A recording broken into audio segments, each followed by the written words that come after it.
Hello everyone, welcome to aspirant exam study. मैं विजय ठाकुर अपने channel पर आप सभी का स्वागत करता हूं। आज की हमारी क्लास शिक्षा जगत से ही है, संबंधित जो न्यूज़ है इंपॉर्टेंट उससे ही रिलेटेड है। तो चैनल पे पहली बार आया तो प्लीज़ सब्सक्राइब कर लीजिएगा और लास्ट तक देखिएगा। सबसे पहले स्टार्टिंग हम बीपीएससी टीआरई 3 का जो आंसर कीज आ रहे हैं उससे ही करेंगे।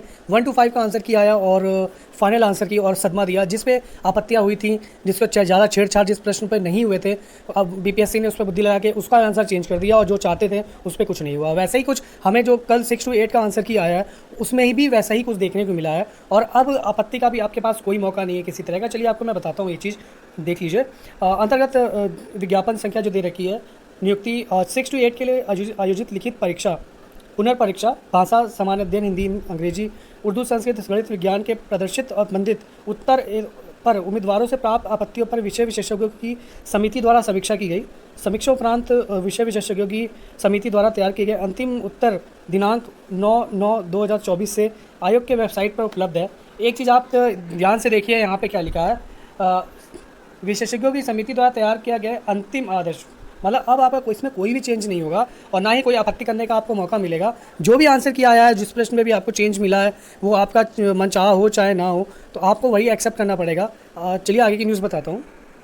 देख सकते हैं समाचार की न्यूज़ थी कल, टीआरई 3 बीपीएससी टीआरई 3 के 6 to 8 का फाइनल आंसर की जैसे जारी कर दिया गया था। उसके बाद आयोग की वेबसाइट पर अभी किसी ने नहीं देखा, जाके डाउनलोड करके आप देख सकते हो, वरना मेरे टेलीग्राम चैनल पे भी आप देख सकते हो, वहाँ पे देख लीजिएगा। उसके बाद आप देख सकते हो 9, 10, 11 और 12वीं के लिए जो फाइनल आंसर की है वो 22 सितंबर तक आपकी जारी हो जाएगी और ये फाइनल आंसर की है, अब कोई भी चेंज नहीं होगा, ये मान के चलिए। उसके बाद देख लीजिए पीआरटी में अब कोई प्रश्न नहीं होगा चेंज, आपत्ति के लिए अभी नहीं मिलेगा मौका, ये मोटा मोटा बीपीएससी द्वारा कह दिया गया है, क्योंकि वो चीज़ें अब और डिले करना नहीं चाहते हैं। उन्होंने साफ कहा है कि महीने के एंड तक हम इस किसी भी हाल में रिजल्ट देने की कोशिश करेंगे, 30 सितंबर के पहले पहले। उन्होंने फिर से एक बात दोहराई है अपनी बात, और इसमें आप देख सकते हो कि एक्सपर्ट से ही सवालों को लेकर मंथन किया गया था और उसी को लेकर फिर ये आंसर दिए गए हैं जो फाइनल आंसर की है। मुझे समझ में नहीं आता कि जिन जिन प्रश्न पे आपत्तियां की गई थी सबसे ज़्यादा, जिसको ज़्यादा छेड़छाड़ नहीं किया गया था उस पर चेंज हो गया, लेकिन जिस पे आपत्तियां भर भर की हुई थी उसको तो जैसे लग रहा देखा भी नहीं है। तो लग रहा है यूपी वाला जो शिक्षा विभाग में जो चलता है सुपर टेट यूपी टेट वाला चीलम, लग रहा है वो बिहार के अधिकारी भी लगभग पीने लगे हैं। तो क्योंकि जिस पे आपत्तियाँ हो रही हैं उस पर कुछ नहीं हो रहा, जिस पे ज़्यादा छेड़छाड़ नहीं उस पर आपने चेंज कर दिया प्रश्न बिना मतलब के। तो यही है कि अब कोई भी चेंज नहीं होगा, जो कोई आपत्ति आप नहीं कर सकते हो। रिस्पांस और आंसर सीट अपनी डाउनलोड कर सकते हो आप, उस पर अगर कोई दिक्कत होती है तब आप आपत्ति करोगे, प्रश्न पर लेके आपत्ति नहीं कर सकते हो आप। तो चलिए कुछ और न्यूज़ देखते हैं। यूपीएससी का जो आज का लेटेस्ट अपडेट है वो देख लीजिए। 30 सितंबर तक रिजल्ट जारी करने का लक्ष्य है, जैसा मैंने आपको अभी बताया। टीआरई 3 में अब कोई भी सीट नहीं जुड़ेगी, बहुत ही कहा जा रहा था बैकलॉग सीट जोड़ दी जाएगी, बट ऐसा नहीं है। और सीटें वो जो अगला जो आ रहा है टीआरई 4 उसमें जोड़ी जाएंगी और टीआरई 4 का विज्ञापन तभी निकाला जाएगा जब वहाँ का एस्टेट का रिजल्ट आ जाएगा, उसके बाद निकलेगा। बैकलॉग सीट देख लीजिए, जैसे कि टीआरई 4 में जुड़ेगी और 70,000 से प्लस सीटें रह सकती हैं टीआरई 4 में। उसके बाद देख सकते हो नवंबर में जारी होगा रिजल्ट, टीआरई 4 का विज्ञापन नवंबर में जारी होगा और इससे एग्ज़ाम दिसंबर या जनवरी में हो सकता है।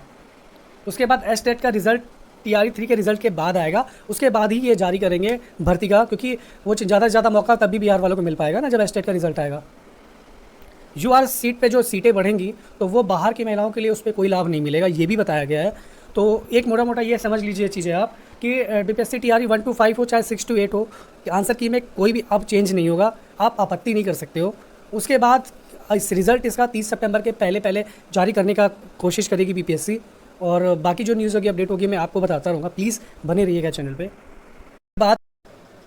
चलिए बात अब उत्तर प्रदेश की कर लेते हैं थोड़ी। उत्तर प्रदेश रोजगार की, उत्तर प्रदेश में रोजगार का तो बंटाधार हो रखा है, नामो निशान जैसे मिटने वाला हो और रेड डेटा बुक में आने वाली हो जैसे उत्तर प्रदेश में भर्तियाँ, बस यही बाकी, क्योंकि वैकेंसीज बहुत है, सीटें बहुत रिक्त हैं, बट दी नहीं जाती है वैकेंसी। जो दी जाती है वो 5-6 साल 10 साल के पर्पस पे से दी जाती है कि कोई भी भर्ती 5-6 साल 10 साल घसीटे किसी तरह।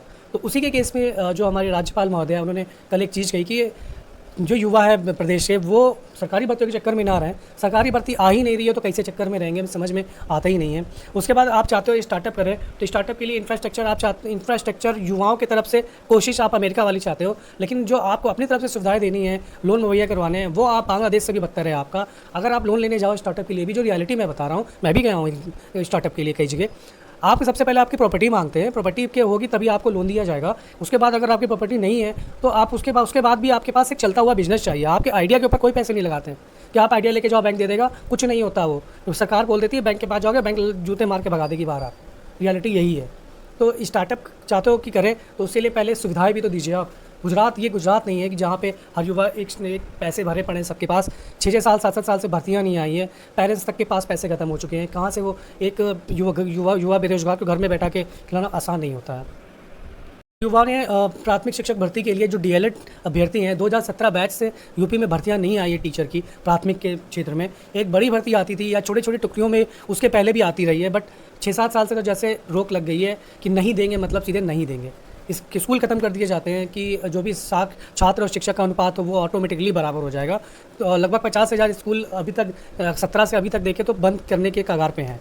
30-35 हज़ार तो बंद हो चुके हैं, कुछ बचे हैं वो भी 50,000 समथिंग बंद हो जाएंगे। उसके बाद चलिए कल धरना प्रदर्शन किया गया, जैसे आप देख सकते हो कि छात्रों द्वारा धरना प्रदर्शन किया गया और उत्तर प्रदेश शिक्षा सेवा चयन आयोग को प्रदेश भर के सैकड़ों युवाओं ने घेरा और 8 घंटे तक प्रदर्शन किया। टेट पास हैं, 3-3 4-4 बार टेट पास हो चुके हैं, सी-टेट और टेट मिला के यूपी टेट बात करें तो उसके बाद भर्ती की मांग की। आयोग के बाहर पुलिस फोर्स लगा दी गई थी, जो देख सकते हो आप कि संबंधित विभाग और शासन को पत्र भेजकर रिक्त पदों के अध्याचन मांगा गया है। जो कल शिक्षा सेवा चयन आयोग के अध्यक्ष उन्होंने कहा था कि हमने भेज दिया है, आप जाके अब जो होगा एससीईआरटी से जाके पूछिए, जो कि लखनऊ में स्थित है, कि वो क्यों नहीं दे रहे हैं, हमने अध्याचन भेज दिया है। उसके बाद देख सकते हो आप कि शाम को पुलिस के हस्तक्षेप के बाद ही अभ्यर्थी हटे और एक्स पे भी मुख्यमंत्री से मांग की। पिछले 3-4 बार जब भी सभा को संबोधित हुआ है, योगी जी ने यही कहा है कि आप तैयारी करिए, 40 से 60 हज़ार भर्ती शिक्षा क्षेत्र और चिकित्सा क्षेत्र में मिला के आने वाली है, लेकिन कब आने वाली है ये नहीं बताते हैं। तो जैसे देख सकते हो धरना प्रदर्शन था। हम यही मांग करते हैं हमारे प्रदेश के मुखिया से कि देखिए हर क्षेत्र में आपका सही चल रहा है, एक रोजगार क्षेत्र में आप सही कर लीजिए तो युवाओं के लिए बहुत कल्याण हो जाएगा यूपी में। उसके बाद पीसीएस आरओ के लिए भी देख सकते हो आप कि काफ़ी विरोध चल रहा है। अभ्यर्थियों का कहना है कि 2 दिन होने से धांधली होगी और नॉर्मलाइजेशन सही नहीं होता है। नॉर्मलाइजेशन कभी सही नहीं होता है। 2 दिन पेपर आया, मान लीजिए एक का बहुत इजी पेपर आया, उसने 95 अटैम्प्ट किए 100 में से। एक का बहुत टफ पेपर आया, आपने 100 में से 60 ही क्वेश्चन अटैम्प्ट किए। 95 वाले का 5 क्वेश्चन गलत हुआ तो भी कट पीट के आपका देख लीजिए 88 प्लस ही आ जाएगा। और आपके 10 क्वेश्चन गलत हुए टफ वाले में से तो आपके 50 से भी नीचे स्कोर चला जाएगा। तो कैसे नॉर्मलाइजेशन सही रहता है मुझे समझ में नहीं आता। तो नॉर्मलाइजेशन सही नहीं है। उसके बाद आर परीक्षा के 2 दिन होने का विरोध, जैसे मैंने आपको बताया 2 दिन होगा, एक दिन फीमेल का होगा और एक दिन मेल का होगा। ये पीसीएस का है, यूपी पीसीएस प्री का पैटर्न जो मैं बता रहा हूँ। चलिए नेक्स्ट न्यूज़ देखते हैं। मैंने आपसे जैसे बताया कि रिक्त पद बहुत हैं बट भर्तियां आती ही नहीं है यूपी में। एक्चुअली रिक्त पद बच्चे बताते हैं कि ये देखिए इतने रिक्त पद यहाँ खाली है, इतने साल से यहाँ भर्ती आई है। बच्चों को बताना पड़ता है, उसके बाद भी आगे से कोई रिस्पॉन्स नहीं आता और ना ही भर्ती दी जा रही है। जैसे देख सकते हो माध्यमिक स्कूलों में 25,000 सीटें खाली है।